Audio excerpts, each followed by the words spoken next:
Welcome to the AST blog and forest bathing meditation, 11th of February, Tuesday. Wild wind. This week I'd like to start with wise words from one of our members. Went out yesterday morning to see what damage had been done in my village. It also struck me that these tiny, delicate little snowdrops sat through it all too and were still there, looking just as beautiful in their resilience.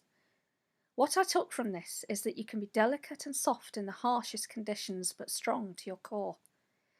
I guess what I mean to say is when life treats you roughly, the key is to stay soft, not to toughen up, but to stay open-hearted.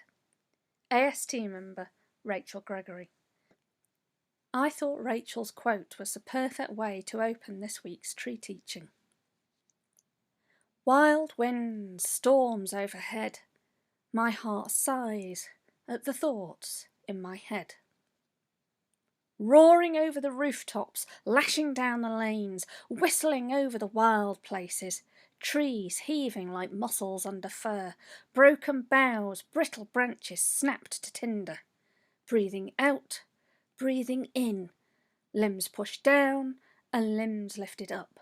The wind hurled itself against the houses, screamed around the chimney pots. It lashed at the windows and crashed against the walls. It pressed down upon the trees with such immense pressure, flattening hope like ears against the head of a cornered animal, before lifting up entire woodlands, threatening to throw them skywards. Ruptured skies poured darkness down onto the earth, soot black like long dead fires. I heard in the news that London had closed its parks for fear of falling trees. Did they also close the streets for fear of falling roof tiles? I stood on a wild Welsh hill once in a wild Welsh storm, facing into the force 9 gale and defying sudden gusts of fury to tip me downhill. Grounding myself by breathing deep down into my belly, I faced down that wind. It blasted my face. I didn't flinch, but leaned into it. It didn't blow me away. It held me up. These elemental forces that come and shake up our world and turn lives upside down speak nothing of humans. We batten down the hatches, hoping our roof won't blow off. We speak of gut feelings. We are supposedly rational creatures governed by logical thought processes, yet how often do gut feelings influence our choices? I find our culture interesting since we are often told that the thoughts in our heads are wrong and that we should be controlling them, which is all well and good, but how many of these thoughts are the product of emotions and feelings? I have spoken of crow thoughts before. They come wheeling against the sky, tumbling with the wind. Have you ever tried to control the wind? What do you do when you're caught out in a gale? How often is it that you have a feeling and then try to rationalise it with a thought? Try thinking about that for a while. You could be some time. We are so logic-centred that these made-up thoughts, as I think of them, can then go on to develop a story wholly and eventually unrelated to the original truth of the feeling we started with. They become a poor description, if at all, to the truth felt in our bodies. No wonder then that we feel unhappy, stressed and depressed. There is a whole side of our nature that is intuitive, creative, intelligent, knowing, and sensitive to the world around us and full of feeling that so often goes unacknowledged. There is also a whole world that lies unacknowledged because of how we have been conditioned to think. We are so often told not to feel, but to get on with things, and we learn, more often than not, that our feelings are not important. Feelings are connections. How do you love without feeling?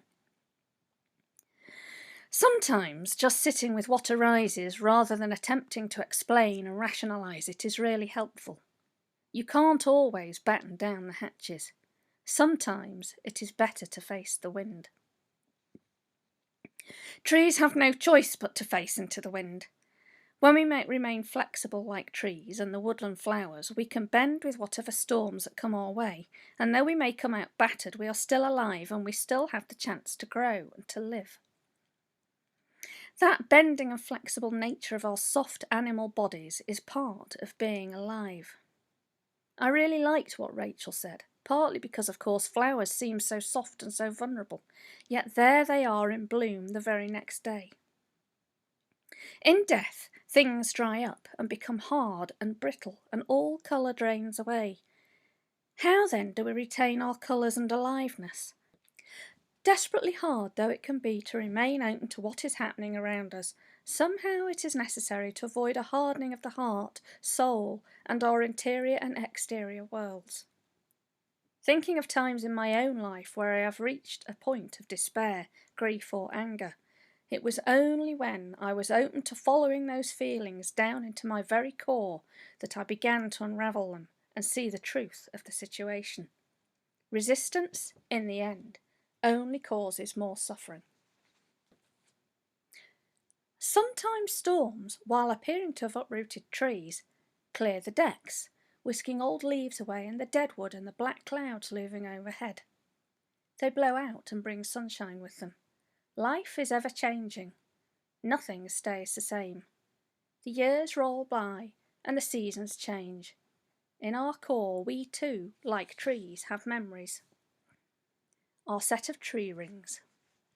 As long as we are alive to beauty, flowers will continue to bloom.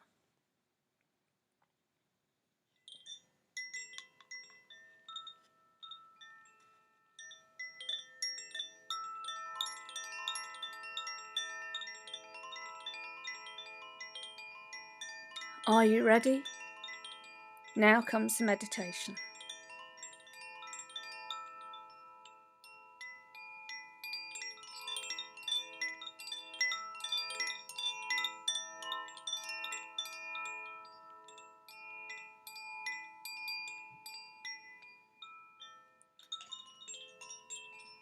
Walking slowly, notice the wind walking with you, breathing in and out, in and out.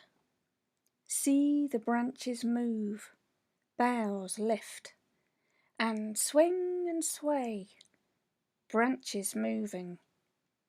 See how trees move with the wind. They bend this way, that way. Still they stand, though static, they are always moving. As you walk, feel the centre of yourself, gut feeling. That feeling, the soft animal of our bodies, and the warmth and softness inside that feeds us, even when we don't know it. Take what seems to be you in this very moment. Feel it. Feel that soft interior, the place that nobody sees, and make it a holy place. This is your domain. Away from storms outside, feel the layers of yourself like the rings of trees that document all of your lives lived so far. The changing from feast to famine, the is and the is not, the famine to feast, the is and is not. Feel the winds, the tree rings of change as they caress you, as they buffet you, demanding your attention, like the wind in the trees. Like trees, we must learn to swing and sway, to bend, to live and curve. Our sure-footed, soft self knows the way down the path to home, a dark burrow underground like bears. We live marking time, like trees, then emerge, like flowers, golden-faced like the celandine, pure of heart like the snowdrop. Our animal self sniffs the air, and we sense, we feel, even before we see, before we think. Here we sit, jewels upon the earth, facing up to the sky and the changing days. Our faces marked with rain's tears, biting winds, or the cold snows, or the sun's rays. Our beauty may not always be on show. Sometimes it hides with the seasons, and then comes the day when the soft animal of the body says now. As you walk, you breathe. As you walk, you bend and flex. As you walk, feel the winds brush your cheek, ruffling your hair, your clothes, the wild fur of an untamed animal. Walk, breathe, feel.